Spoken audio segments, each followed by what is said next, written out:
So here we have the BMW 118DEM Sport on a 16 plate. I'm going to start off by showing you around the outside of the car, and then we'll hop in and run through some controls on the inside. From the outside you can see it's a 5-door car with alloy wheels. Let's start off inside the boot and then work our way around the rest of the car from there. So as we approach the boot, you'll see we have plenty of space, along with that 60/40 split folding rear seat. Okay, so we're just going to work our way back round to the front of the car now, and then we'll hop in and run through some controls on the inside. But now that we've done a full circle of it, you can see that it's in lovely condition the whole way round. Just briefly before we climb in, I think it's well worth seeing the interior from this exterior point of view. These seats are as good as new.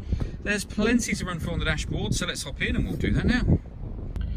Okay, so now they're inside the car, we're going to start with the dials. On the right hand side we have the rev counter, and on the left hand side the speedometer and fuel gauge. You can see in the middle at the bottom the total miles on this car are 45,770. You can change the information displayed above that by pressing a button on the end of the indicator stalk for various different bits of information. If we back out to the steering wheel, on the right hand side we have stereo controls and voice activation, so you could hit that button, ask it to dial anyone in your contacts list, and it can do that for you without you having to take your phone from your bag or pocket. That is, of course, once you paired up your phone, and that is done on the screen in the centre here. So before we come back to that, you can see this car's got satellite navigation. There's a full video showing exactly how this works on both our website and on our Facebook page. If we go back to the main menu, all the movements that I'm making here are all being done using the iDrive system, which is this dial.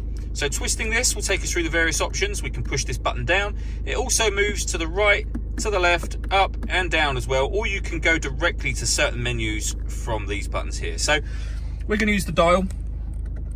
When it comes to the radio on this car, you can see we have FM, AM and DAB. If you want to listen to your own music, you can do. You've got the CD player, or we have external devices. So if we push the button down, it will tell us what we can listen to in terms of external devices. So we've got USB input, Bluetooth audio and auxiliary input as well. So plenty of ways to listen to your music. Working our way down from there, we have the CD player and then the climate control. So you can determine where you'd like the air to blow, the temperature that you'd like it at, the fan speed. Hit that button to turn the air conditioning on, or hit auto and the car will maintain, in this case, 24 degrees by taking complete control of the fan speed itself, and you can override that whenever you wish to. That button will recirculate the air that's in the car, which is a great way of heating it up or cooling it down quickly depending on the temperature that you set. You can turn that off just as easily. We have a 12-volt charging socket just here. The fully automatic gearbox, to the right hand side of which we have these buttons. So this will turn off the traction control, and this button changes the driver setup of the car. So you can put the car in sport mode, for example, which will mean the gearbox will rev higher, the power steering will feel firmer, the accelerator pedal will react quicker to what you do.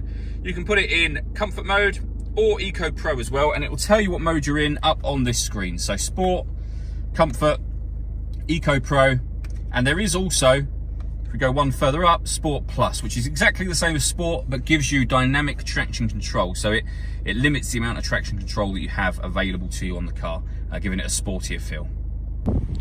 All that leaves me to say is thank you for taking the time to watch this video. If you'd like to come and see the car in person and have a test drive, please feel free to call any of our MJA sites. We'd love to hear from you soon.